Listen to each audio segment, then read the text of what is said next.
Okay, everybody, fellow Tarnished, especially, welcome back to the playthrough of Elden Ring.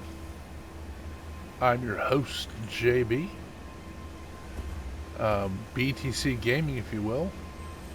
And if you suspected that the B in BTC Gaming comes from the B in JB, you would be correct. So anyway, that's neither here nor there. I guess just to say you can call me JB, you don't have to call me BTC Gaming. I don't care all this either. But at any rate, today we're going to attempt to find a back way into where Kenneth Haight is down here. I thought I could get here from this way. So I'm wondering what this is right here. I'm going to mark that. I'm going to try to get over there. Let's see if this will... If on here will help me.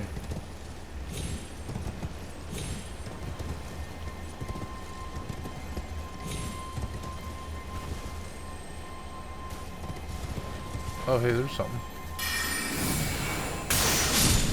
That was overkill. Smithing Stone 1.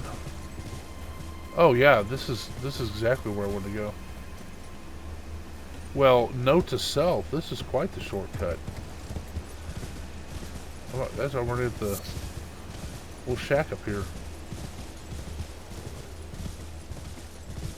I did not know this. Alright.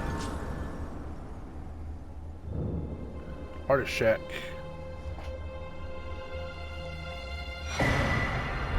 Oh, anyway, so let me introduce the character. The character is Justin Graymere. He's a high intelligence wizard. And notice he has a Staff of Loss in each hand. So he's got a 60% buff on invisibility spells, which is all he's going to be using. Let's look at the stats. You can see that those are all the invisibility spells. Unfortunately, the staffs only buff the first three. No, the first two. That's the only ones that the staff buff. For some reason, the Ambush Shard is not buffed by the staff. And Night Mist is not buffed either. Or the Black Hole, or obviously the other two. They don't create damage. Don't know why Ambush Shard's not included, but it's not. So, that is what it is. There's my stats. And the equipment, of course, the dual staves of loss, and then the Misericord. That is not for melee. That is only for critical hits and knocking off the curse lichen on the mausoleums. And I'll tell you about curse lichen in a second, how that came to be. This is, well, the armor is whatever I want it to be, but to keep a medium roll. But I like the thought of doing this with the black knife and the invisibility. It meshes. It's like the stealth wizard, you know, kind of thing. So it'd be a fun play. These are the talismans. They change from time to time. So the thing about the curse lichen, there's a subscriber called I'm Not Great, and don't let his name fool you. I think he's pretty great, but he has a channel that bears resemblance to mine, and where he, you know, he basically plays games and does a voiceover the whole time. I'm trying to think of where I want to go. I think there's a graveyard this way, and so now his is a little different. That he does Let's Plays, so he will have a format of an hour. I talked to him a little bit about this. Because I do, mine are, I guess, sort of play. I call them playthroughs, but they're sort of Let's Plays, I suppose. But I thought he had a good comment that the hour ones, those are good for people at work, like me. I sit at a desk all day. I can just have it on the background. But at any rate, my main point I was going to make on that was.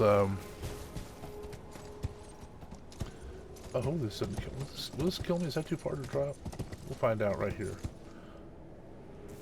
Nope, it's good.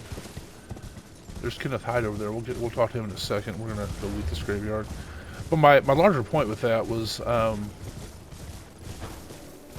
way I watch this channel generally is I have it on at work, and I don't like religiously watch the actual. I mean, I'll look at it. It's always in my periphery, kind of. I have a big monitor mounted on the wall, and of course all the all the employees walking by could see that I got somebody playing Elden Ring on or whatever. But anyway, I listen while he's playing, and he'll say things that interest me, and I'll look up, and so one of the things he talked about, he was handling the mouths and limbs, and he says we gotta get this lichen off the mouths and limbs, and I looked up like, did he just call that stuff lichen? Like they look like little, yeah, I'm here, little I don't know, skull things. But then I thought, you know what, that's as good a name as any, because I mean, that's kind of what it's like. But there's definitely a curse component, you know. So I thought, well, you know what, that's funny. I'll just call it curse lichen, you know, because I liked that. And then the other thing too is when he saw I was doing this the Staff of Lost playthrough, I didn't have my email open or anything, but I saw that he left a comment a couple episodes ago, and he called it a ninja caster, which I thought was funny. That's pretty good. So we got a ninja caster stealth wizard going on here, and so that's fun. That's very kind, but no. We about to go all. I don't want to tarnish to help me. Very much appreciated.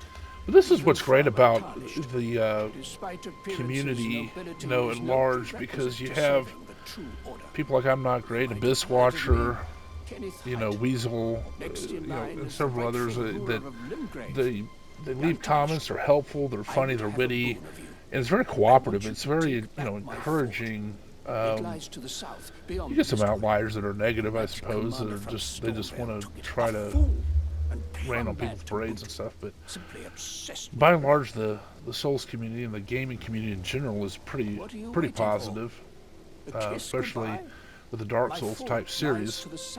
And so that was nice. And in fact, this playthrough here, which really suits me, because I generally play as my first playthrough of everything is as a caster, and so Abyss Watcher had recommended the Staff of Loss, and then we went and tested it over my proving grounds up there by Lake of Guild North. I call that my proving grounds. And we discovered that it was really powerful, but with only one staff, it did not quite have the DPS that some of the Glintstone did. But with the dual, and that's why I said I'll play it in New Game Plus. And I should be listening to Kenneth Hyde, I guess, but I've heard it probably 23 times now or whatever. Maybe more than that.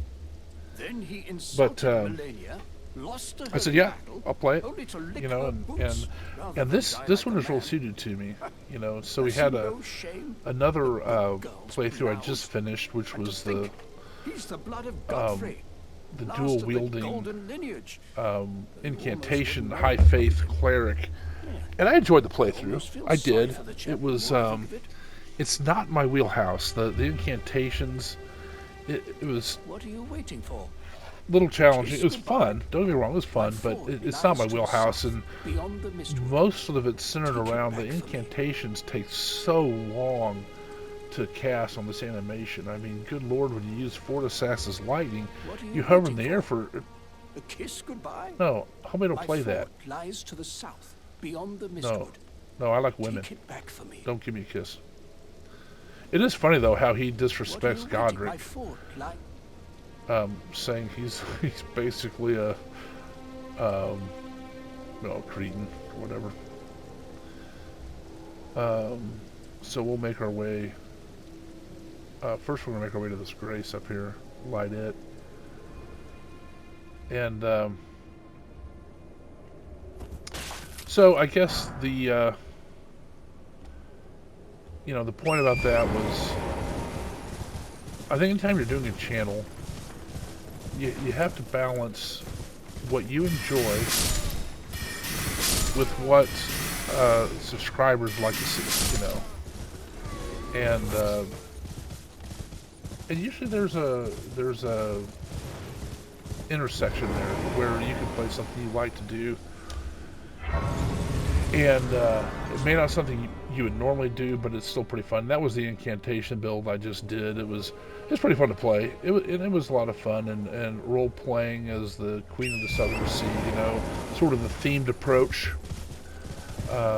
Like this guy's the Baron of the Blue Hills, you know. And look at all these guys just congregated. I'm gonna set up a mist for them. This is amazing. They still don't see me. They don't see me.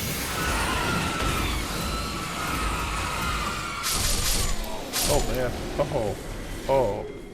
Oh no. Oh, I got hit too. Wow, my mist is powerful. That was probably one of the best. Where'd that guy come from? Best efficiencies of focus points per death.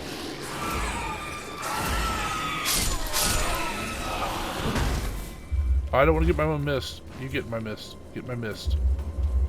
Oh man, my mist is killing me.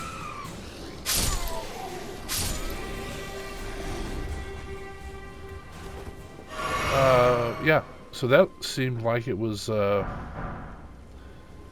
very good ratio. But I'm going to go back to the Night Shard. First I'm going to destroy the wagon. Because they made me mad. I don't make me mad, I guess. I just like to jump into things. Bam. Bye.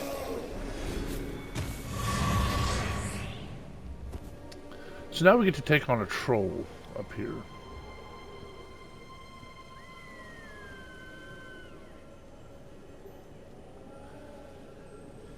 And I will probably get on my horseback and take it on with Night Comet.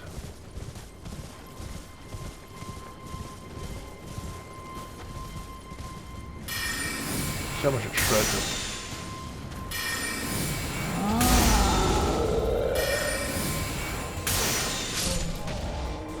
Recast of Night Comet. Not bad. I am curious to see what now is in these ruins, because I already have the wonders. Yeah, the wonders physics not there. The tier's probably still going to be here, but there's nothing I can do with it. Sacred tier. All right. We will continue.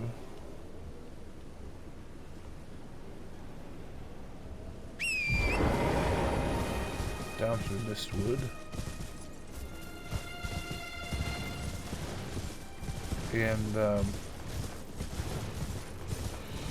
so I'm gonna make sure, yeah, with the grace. Okay. Yeah, we're going along pretty well. We're doing pretty well. We'll get Siofra initialized here. So, to finish up my point, basically, you know, you balance between what subscribers want to see and what is fun for you. There's an intersection there where you can have fun, like that, like I mentioned, the incantation. So let's go get the Siofra. But also, so in this playthrough, suggested by Biswatcher, this is actually how I would love to play the game, you know. And so this is really exciting for me. The incantation one I just did, it was fun. It was great to do. I really enjoyed it. And that's great. And a subscriber wanted it. And it was good. And the fact remains that I'm not as good at incantations, you know. It's tougher for me than the spells or the sorceries. So, oh my gosh, this takes a while. So, and this playthrough I've been really looking forward to too, because Abyss Watchers has been very involved in the channel, and that's very nice of him, and he came up with it, and should be really fun. It's been a hoot so far. I'll tell you that. Let's get this stuff lit up here.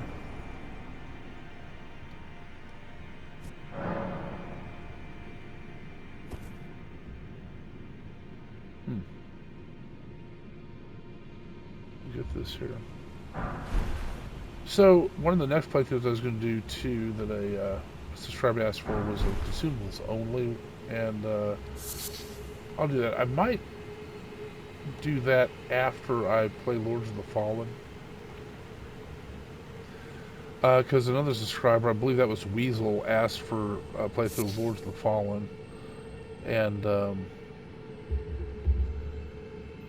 I had some concerns about it, but he addressed them, and sounds like it should be a lot of fun. Silver Firefly. Get the Dew-Kissed Herba. Not the regular Herba, it's Dew-Kissed. Glovewort. This is just habit looting this stuff, but I don't really need it. We're calling it Finger Remedy. Okay. Oh, you know what? But one of my worries is, which I don't think it's that big a worry, but I've thought about it, is that if I have a lot of subscribers that like Elden Ring, if I play Lords of the Fallen, is that going to irritate them? They won't watch, and I think that they'll be okay with it, even if I play something like Mass Effect or what have you. I think they'd be okay, they'd be fine with it. But as a content creator, you think about things like that, like, well, what will the subscribers like? And at the end of the day, though, you have to do what you enjoy as a content creator, because if you're doing something that you don't enjoy just to please subscribers, it becomes more work-like. It becomes a chore, whereas this is just, I like playing Elden Ring. I like playing as a mage, especially, and so it's fun, and that's the balance you have to strike between what the subscribers want, how you're happy to play.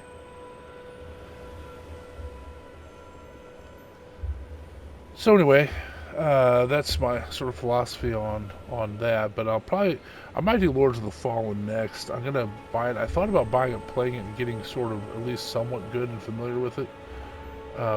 But I think it might be more fun just to get the game and just play it blind, and you guys can laugh at me, and I can laugh at myself as like, well, I probably should have done that, that sort of thing. All right, but at any rate, I'm going to end it here, this episode. Click a like, subscribe if you would. I really appreciate that. That helps. And leave a comment. I always like hearing from you, and I will respond to every comment at some point. And I'll generally talk about them inside the video as well. And there you go. Oh, but one last thing. That room bear there, if you open Patch's chest, you teleport right next to him. He doesn't see you, though, but if you freak out, he will, and then probably kill you. Alright, well, thank you for watching, and as long as you keep watching them, I'll keep making them. Thanks.